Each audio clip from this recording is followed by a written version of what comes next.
Sometimes, the universe has a way of writing stories we never imagined we'd live. My name is Maya, and this is about the day I became free. When Derek asked for a divorce after 8 years of marriage, I felt my world crack open. We sat in our living room, the same room where we'd celebrated anniversaries and planned our future. He looked at me with those distant eyes and said he'd fallen out of love. "I need something different, Maya," he said quietly. I didn't cry. Not then. I simply nodded and asked, "Is there someone else?" He hesitated. That hesitation told me everything. My mother called the next day. Her voice was unusually gentle. "Maya, sweetheart, come over for dinner tonight." I should have known. My mother was never gentle without reason. When I arrived at her house, Derek was there, at my mother's dining table, the table where I'd eaten countless childhood meals. My mother stood up, her hands clasped together. "Maya, darling, I have something to tell you. Derek and we've fallen in love." The room tilted. Derek and my mother and Derek. "We didn't mean for it to happen," my mother continued, her voice almost pleading. "But we connected on a level that, how long?" My voice sounded far away, even to myself. 6 months, Derek admitted. 6 months. While he was still sleeping beside me, while I was planning our anniversary dinner, my friends rallied around me. They brought wine and tissues and righteous anger. "Maya, you need to move on," my best friend Keisha said firmly. "Cut them both out of your life." Everyone said the same thing. Move on, heal, forget. But something else was growing inside me. Not anger, exactly. Something quieter, something that whispered, "They should know what they've done."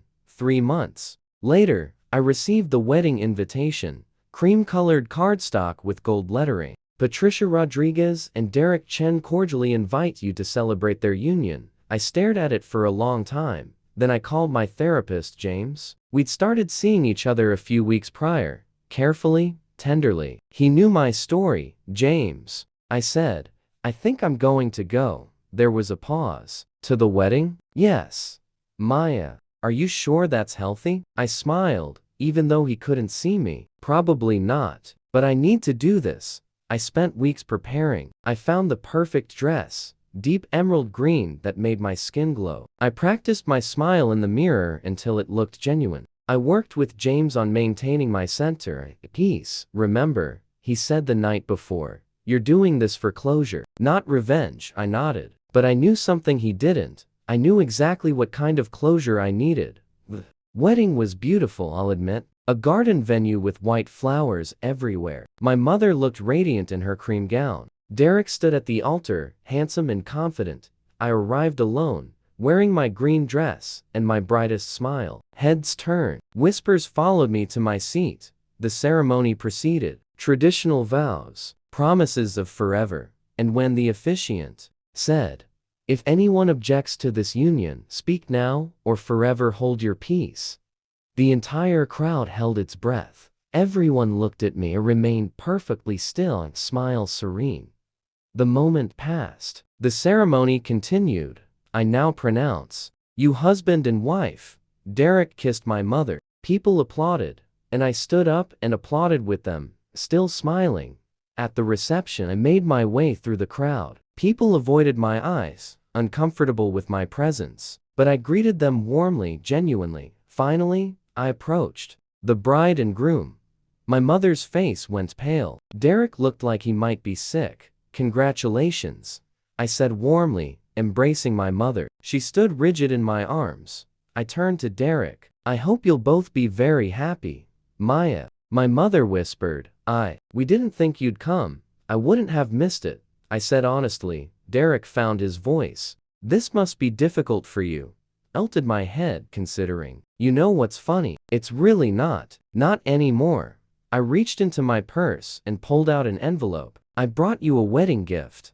My mother took it with trembling hands. "Maya, you didn't have to, but I wanted to." "Go ahead. Open it." She did. Inside was a single photograph. The color drained from both their faces. It was a picture of me and James, laughing together at a cafe. On the back, I'd written, 6 months ago. "You see," it said conversationally, "been Seeing someone too. James is a wonderful man. Kind, honest, everything I needed. But, you were devastated, Derek stammered. I was. For about 3 days. And then I met James at a coffee shop, and he smiled at me, and I thought, life goes on. My mother's hand was shaking. Why are you here, Maya? I leaned in close, my voice gentle. Because I wanted you both to see something. I wanted you to see that I'm not just okay. I'm happy. Genuinely happy. Happier than I ever was with you, Derek. And Mom, I wanted you to know that you didn't break me. You freed me. I straightened up, my smile radiant and real. I also wanted you to live with this moment. Every time you look at each other, you'll remember that the person you betrayed not only survived, she thrived. You'll wonder if I ever really loved either of you, or if I'd already moved on before you even confessed. You'll never quite be sure. The truth was simpler than they'd ever know. I'd met James after the divorce, yes, but our connection had shown me something profound. I'd been settling for years, with Derek, with my mother's conditional love. Enjoy your marriage, I said warmly. I genuinely hope it lasts. Because you're perfect for each other. You both choose yourselves first, always. That's actually a kindness to me. In the end, I turned to leave, but paused. One more thing, oh, and Mom? I've decided to sell the beach house Grandma left me. You know, the one you always wanted? James and I are buying a place together instead. Fresh starts and all that. My mother had been counting on that house being part of the family estate. I could see the calculation in her eyes, the realization that she'd lost more than a daughter. I walked away, my head high, my heart light. Behind me, I heard my mother's voice, sharp and anxious, already starting an argument with Derek about something. The perfect day was cracker. Outside, James was waiting by his car. He'd stayed out of sight at my request, but I'd wanted him close. When he saw me, his face broke into a concerned smile. How do you feel? I took a deep breath of the cool evening air. Free, I said simply. I feel free. He wrapped his arms around me, and I melted into his warmth. Did you get your closure? I thought about my mother's face, Derek's confusion, the way they'd looked at each other, suspicion already seeding itself between them. Yes, I said. And you know what's funny? The revenge I thought I wanted. It turned out the best revenge was just living well, being happy. They'll torment themselves more than I ever could. James kissed my forehead. You're a better person than I am, I laughed. No, us done carrying their weight. 6 months later, I heard through the grapevine that my mother and Derek were in counseling. Trust issues, apparently. I sent them a card, wishing you healing and growth. I meant it. Because here's what I'd learned. Some betrayals are gifts in disguise. They show you who people really are. They free you from relationships built on sand. They push you toward the life you were actually meant to live. My mother had chosen a man over her daughter. Derek had chosen my mother over our marriage. And in doing so, they'd given me the greatest gift possible. The knowledge that I deserved better, and the courage to find it. James and I got married a year later. Small ceremony, close friends, real love. My mother wasn't invited, and I was at peace with that, because I'd learned that family isn't just blood. It's respect, it's loyalty, it's showing up. And when someone shows you they're incapable of those things, the kindest thing you can do for yourself is to believe them and walk away.